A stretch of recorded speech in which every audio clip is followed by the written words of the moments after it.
and welcome to Audio Adventures, a D&D 5th edition homebrewed podcast that is made by friends, with friends, and for friends.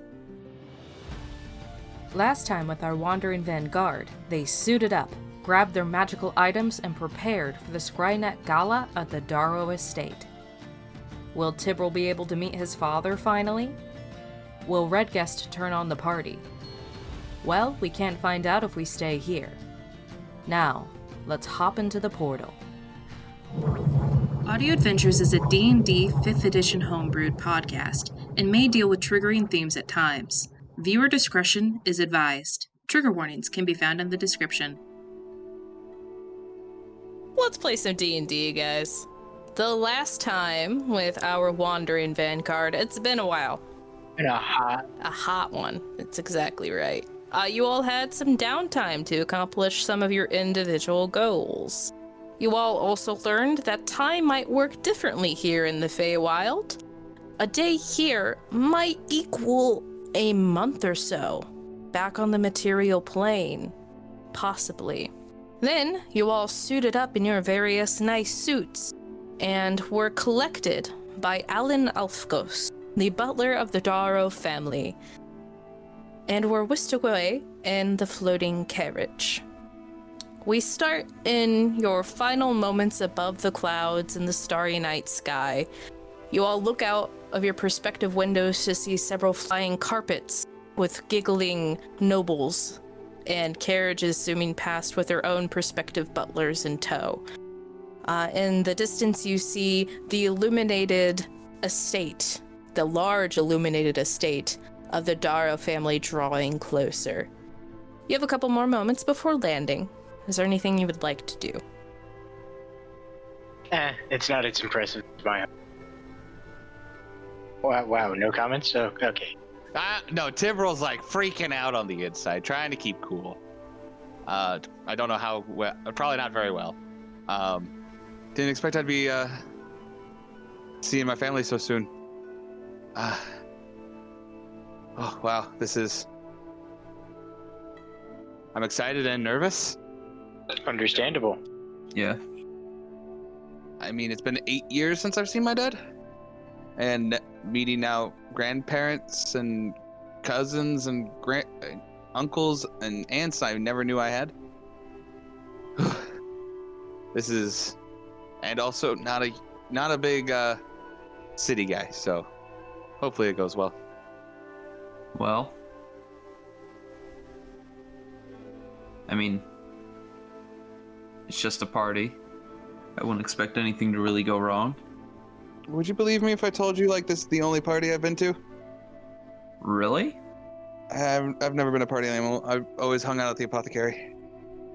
I mean, not even a small birthday party? If you count just me and it was really the only people I hung out with were my mom, Almond, and I feel awful. What's my best friend's name, Sam? Do you mean, wow. Okay, I'm not the only one. Taliesin? Yes, Taliesin. Just me, Almond, and Taliesin. Well, it was really us four. If there was ever any reason to celebrate. I mean, if you want to think it like kind of just a big celebration, about maybe 400 times bigger than that, then yeah, that's basically a party. Okay, fair enough. Oh, dude, the amount of balls and galas that I had to go to when I was younger put this to shame. That's fair. This is like nothing. There's like a couple hundred people here. Try going to a royal gala where there's thousands of. You know, I'm fine with if this is the equivalent of a small party. I don't know if I could do much bigger. Exactly. Just a small party. All right. Man, I haven't dressed up this nice since I had to when I applied for the job at the apothecary. Man, this is a whole bunch of new weird things. Ugh. But you guys Seems like you guys are ready. Out of character. I just realized that my character looks like Lucius Malfoy from Harry Potter. Oh, 100%. 100%. I am upset with myself. I didn't even make the connection. This is your doing. You're the one Yes, doing it. now. I realize. Oh well, at least I have a gun. That's true. Well, if you think about it, a gun just uses the Avacadabra spell over and over again. And that's it. The abracadabra. Tavis, can you make a history check for me, please? I can. That would be 16.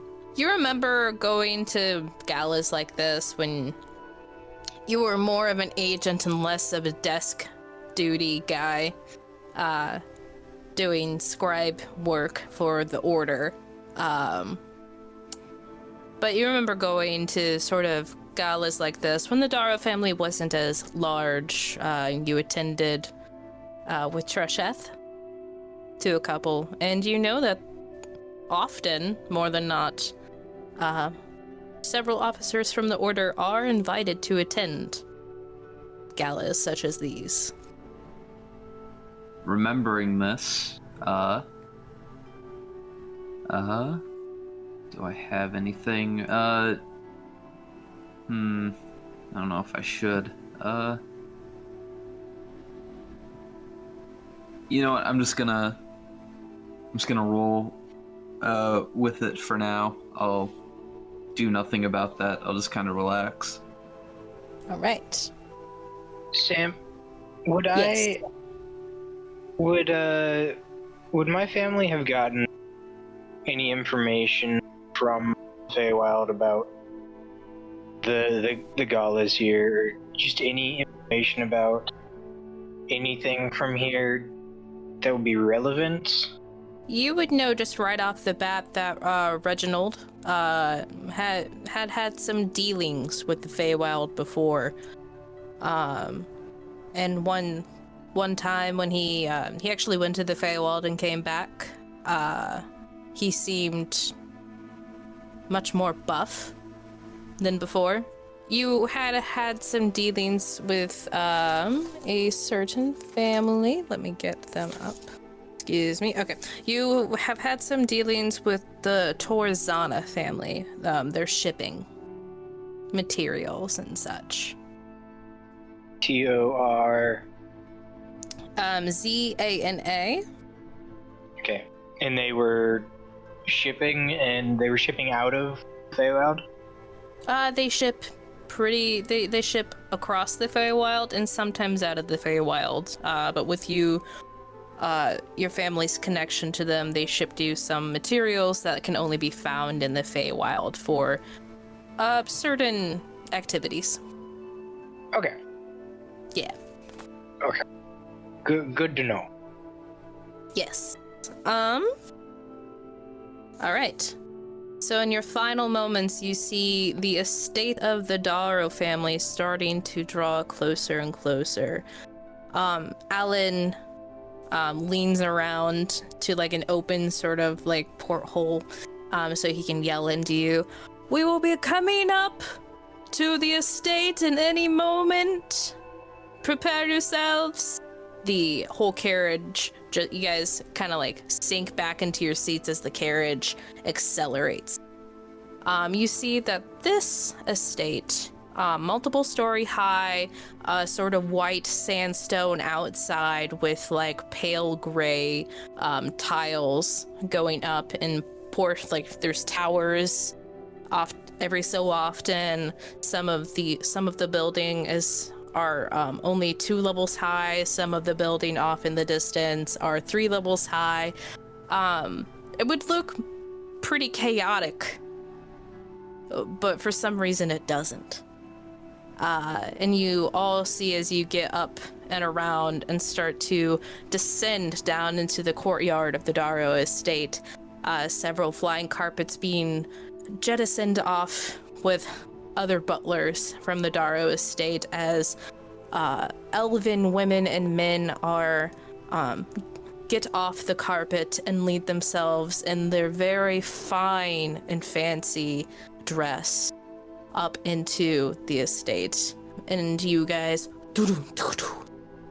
land, the wheels kind of like creaking a little bit with the heavy impact of the carriage, and are led around a large white fountain to the doors, where there are several maids and butlers waiting down the steps, and one of the butlers comes up quickly and opens the door for you guys. As I'm walking in, I will my signet to appear on my hand. It's my ring of mind shield, and I straighten my glasses. Very nice. All of you primping, straighten out your clothes ever so often to how you think you should look, kind of straightening back your hair. And as all of you get out, Alan gets out and starts to lead you up the stairs, the other butler that opened the door taking the carriage, whisking it away off in the distance. And as you get closer, you guys start to hear violins and laughter come from inside of the estate. It seems the party has already begun. The doubled mahogany doors open wide. The scent of rose and chamomile drift out of the door. Drifting globules of light in the hallway drift up and down, illuminating. So it's not dim light, but it's not bright. It seems to be just the right light. And as all of you enter, you hear the end of another name being called by the yeller at the front. The general mumble of talking and dancing and dining. And as all of you start to walk past, Alan actually catches Tibral's shoulder.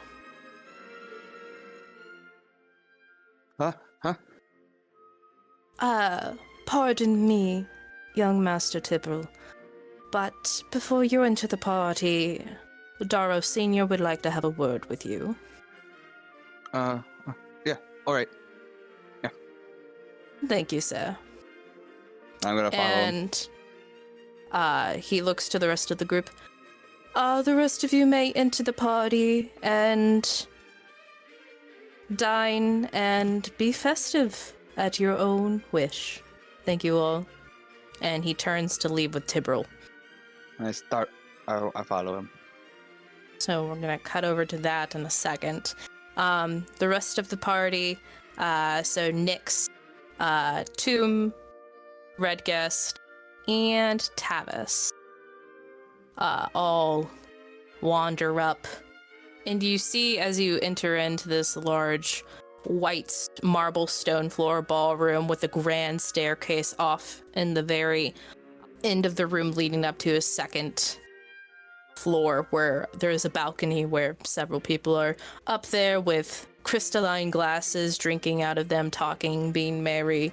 Several people on the floor are dancing already in a very waltz-like manner, very practiced manner as well, very Victorian-esque. And a small eldritch elven boy with finely shaven to his head hair and a small powder blue suit with like pantaloons that stop at his knees. Look over at you. Hello, Mrs. and Misters. What are your names so I can call them out so the party may know how to greet you? I hand over my scroll of pedigree. Thank you, sire. Thank you, sire.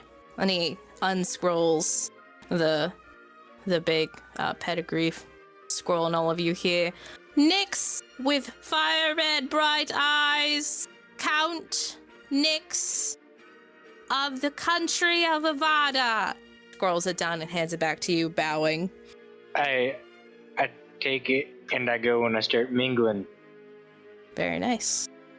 So a couple people turn your way and kind of give like a light sort of applause, and they turn back.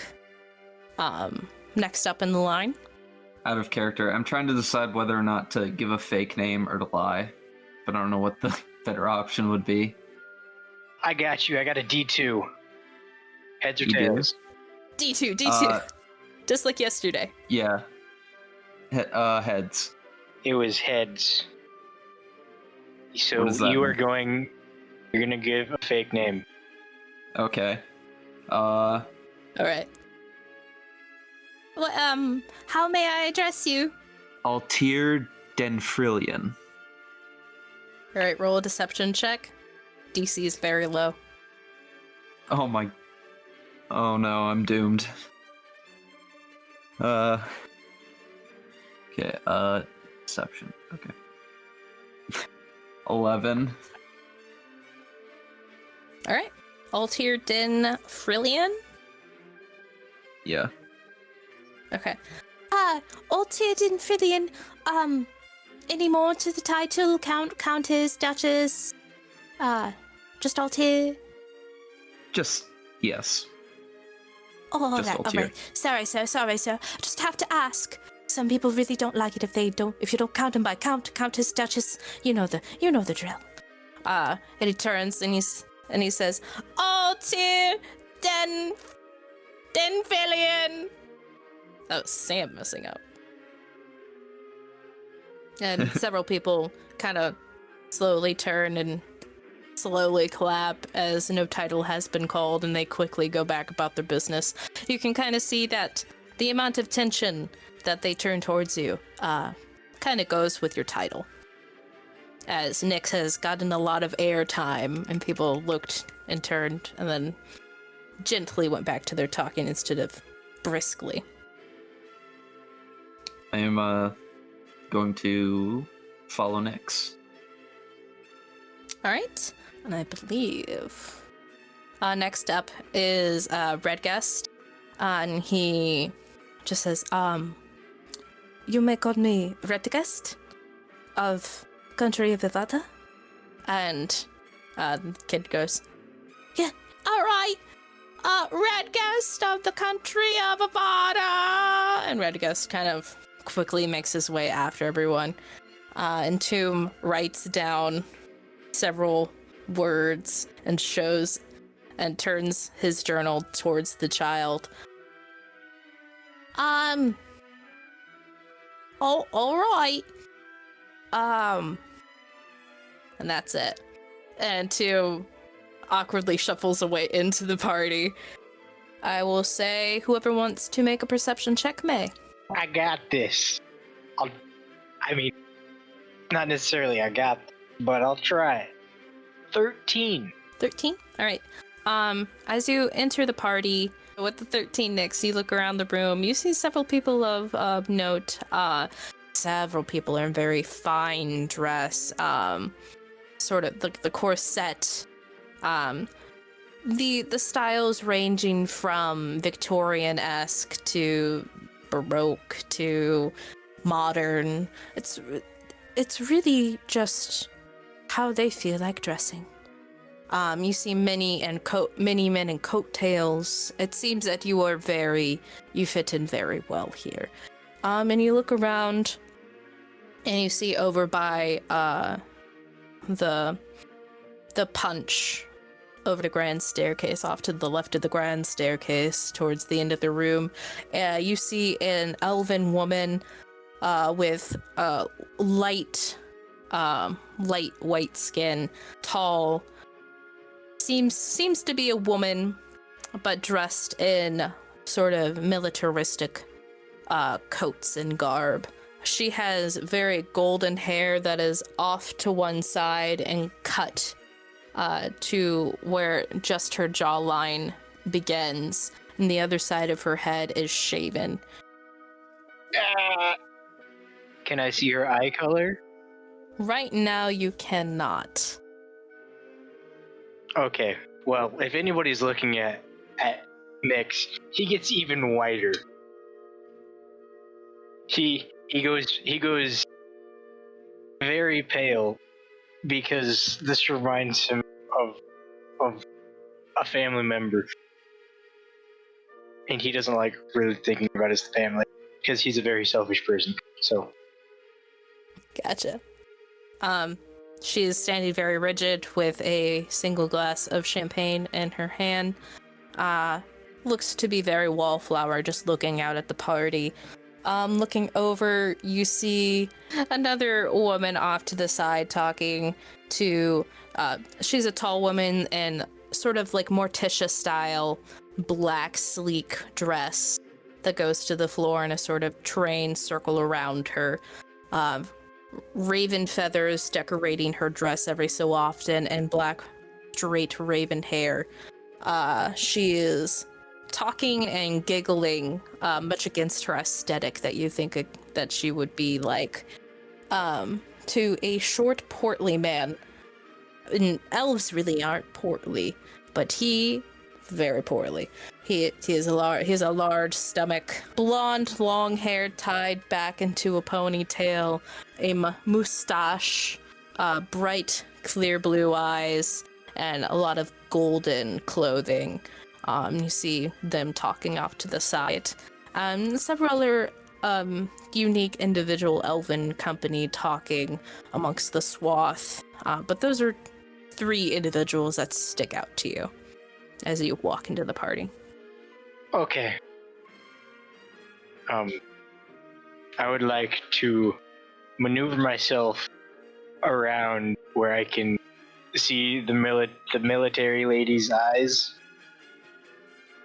All right. And this entire time, I'm praying that it's not who I think it is. You walk around to the front of this woman. Or I'm assuming you're just passing by, casually looking over. Yes. You see, like, she like looks down, kind of sniffing her drink. She sneers at it a little bit and then looks up, makes eye contact with you for like 3 seconds, and then moves on. And you see her eyes are dark, vibrant green. Oh. You just see tension just rush out of Nick's. It just sighs with relief. And then he continues. All right. But you enter into the party, and you start to mingle. With that, we're going to cut over to Tibril. Tibril, you're being led. You were led down an offshoot hallway down the main entrance, and where the light off, where the majority of the party was, the perfect temperature, the perfect Kelvin, and the warmth was just right. Seems to be maintained just at the right temperature for guests. As you duck down this hallway, the temperature goes vastly down. And sort of like an icy blue light kicks up in the hallway as you're like walking down past paintings that look like they would be very warm in a normal household. Paintings of flowers in the fields, paintings of several elven children playing, as you're like walking past them. But in this mood, it feels cold. Pale blue walls with white trim, marble floor that is decorated in pale blue carpet as you continue along. How dark is it right now? It's pretty dark, so you are glowing. Fair enough. Cool, just making sure. And Alan kind of glances back and then continues his way forward, leading you silently. I keep following silently. All right. Eventually, you're led to, as you go down this long hallway, you hear in the distance this music that is playing has kind of calmed down into like a sort of like slow dance sort of motion, much like how it's sounding now. And you walk up to 2 dark wood, intricately carved mahogany doors with white, starkly white handles. And the butler, Alan, walks up to it and knocks against it 3 times quickly. And you hear a sort of muffled, deep voice from the inside. And Alan turns and looks back at you. The master says he is ready to see you. All right. Very good. And he opens the door. And the inside, you see on the inside of this room, as you walk in and the doors close behind you, muffling the sound of the music. Several bookcases line the walls on each side. A white chasse lounges, very plush, all around. You do recognize this room. Is there an Ekman in here? Roll a perception check. Oh, dear Lord. It's over 20. You scan the room, you find no sign of Ekman. You do smell the scent of cleaning solution, as this room was cleaned very near to when you arrived. And over in the far portion of the room behind a dark mahogany desk is a lit fireplace. And there are windows with sort of like moonlight spilling through, illuminating the room just enough so you can see all the way towards the end. And you hear, as you see a dart on the opposite end of the room is thrown into a dartboard. And the man that you saw on the cover of a book that you read in a powder blue suit, much like the yeller at the party was wearing, except much more fine. And white sort of thread work all the way through it, tailcoat.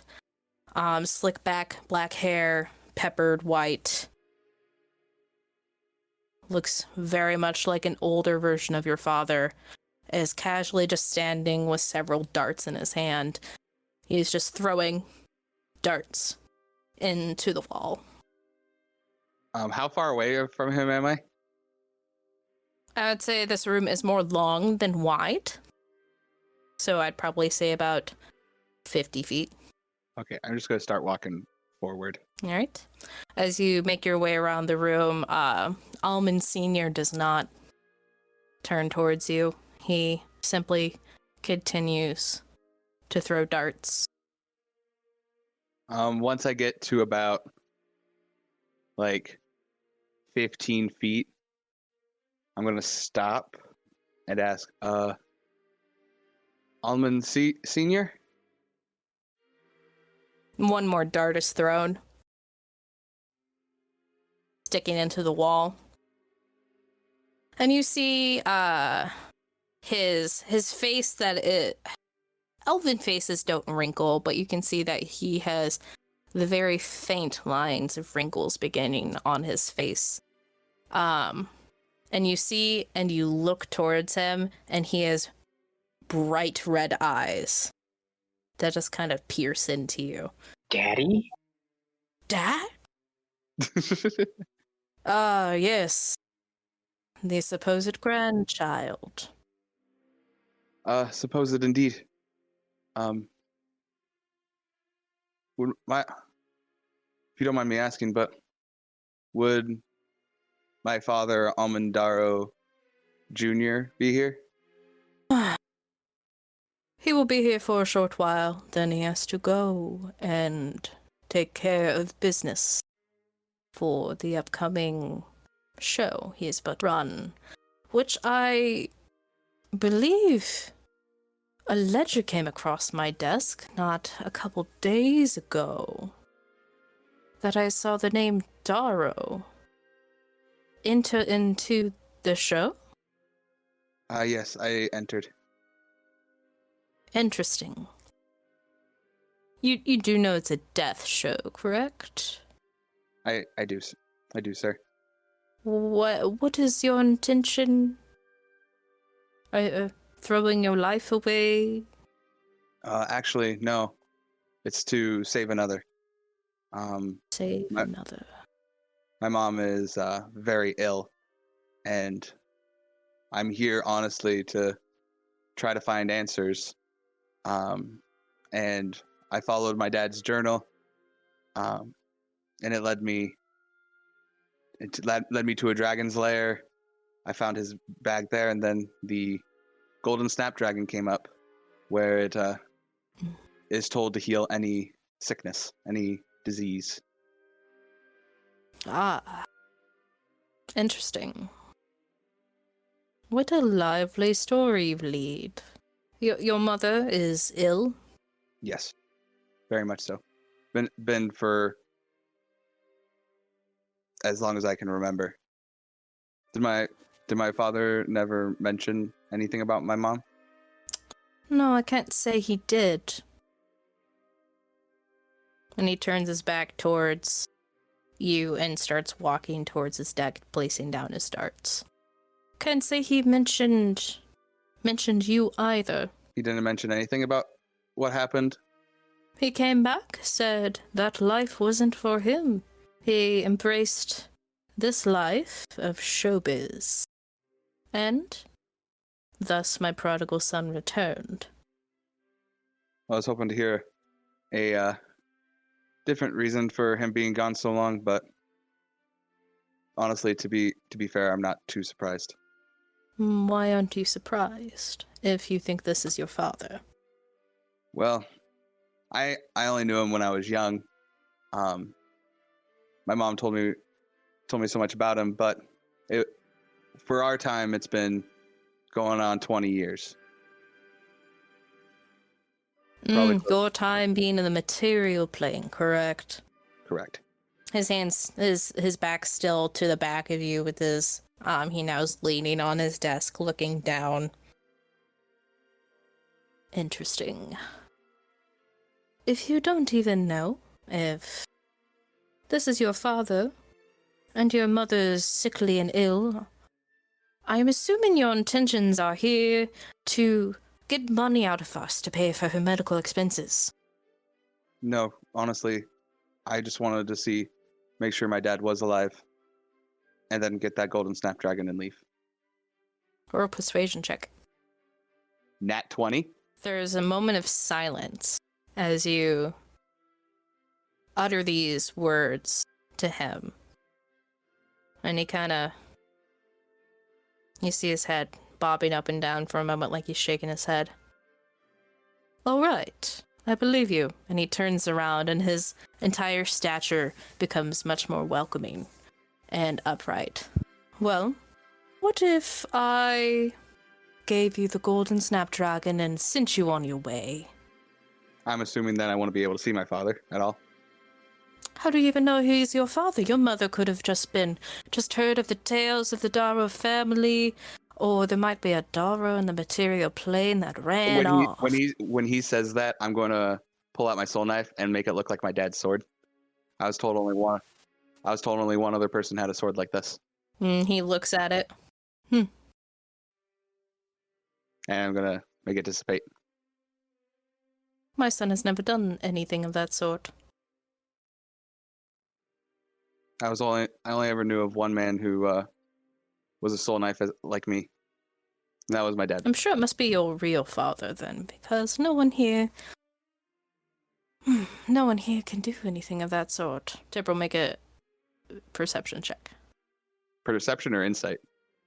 You can either choose perception or insight. Just depends on the information you want to learn.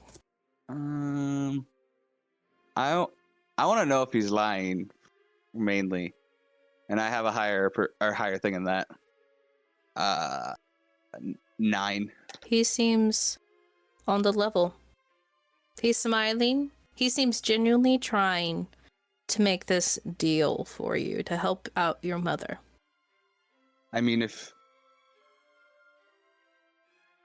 we can get the golden snapdragon, I will gladly be out of your hair. Very well. I'll have Alan cut your contracts with our Scrynet show so you don't have to deal with any of the consequences of not showing up for it, since you don't need to anymore. Wait here. And then he turns and goes left and goes out a door and leaves you in his study alone. As he's doing that, I'm going to try to send a message to Ekman. Just saying, Ekman, I'm at the at the Darrow estate. Are you here? So as the door close, your silver light intensifies around you, and that message sends. You feel it connect, and Ekman replies, "You're here? I'm deep down under somewhere. I don't know where I am." I'm going to send another message and ask him to describe his surroundings. The silver light pulses. I'm in a very cavernous room. Skeletons littered around me. There's sounds down the hallway that do not sound lovely. That's all I'm doing. You get that information, and several moments later, Almond Sr. comes back with a wrapped up parcel and stops a couple feet of you. Now, if I give this to you, you may go through the party. You may stay. I don't really care. But you may not open this on my premises. And he hands it over. I'm going to hand it and stick it in the bag of holding that is labeled AD. Open it up and shove it in there. He looks at the bag, looks up. Very well. That is all the business I have with you today, young man. I hope that your journey to the Feywild has been grand, and that your trip back to the material plane is just as grand. Goodbye. Oh, He before I turns go, around and there was one question. Do you know of a way back to the Feywilds that is closer to Allerton, the town of Allerton? And I can offer a map if that helps. Just a way to get there faster. ask Alan on the way out. Thank you so much, sir. And then he walks out the door as you're saying that and closes it.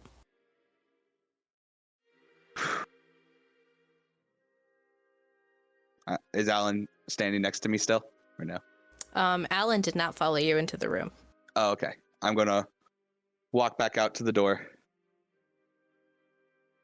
and I'm gonna ask Alan the same question. Okay. He's standing across the hallway with his, like, in the typical butler stance. Hands at his side. How may I help you? Do you happen to know one of the ways out of the Feywilds that's closer to a town called Allerton? I can show you on a map if that helps. Yes. If you could show me on a map, that would help me very much. I'm gonna pull out my the map that Lord Dubice gave us. All right, you pull out this crinkly map that has seen some age to it, and he looks at it. I assume that you're talking about, and he points to Allerton on the map. Yep, that one. You will want to go to Fate's Peak Mountain. There should be a portal near there. All right. Thank you so much. Not a problem. Are you ready to go back to the party? I guess as ready as I'll ever be. Very well. And he leads you back down the same hallway. And as that's happening, we dive back into the party. And that was this episode of Audio Adventures. Thank you so much for being here. Please like, comment, and subscribe, and most of all, please share to get out the word so we can share our story with you and keep doing what we're doing. If you have an idea for an NPC, a shop, or even an encounter, please comment down below. You might be seeing any of those in the next session or maybe even the upcoming sessions. Again, thank you so much for being here, and we will see you next week. Please stay safe, everyone, and wear those seatbelts.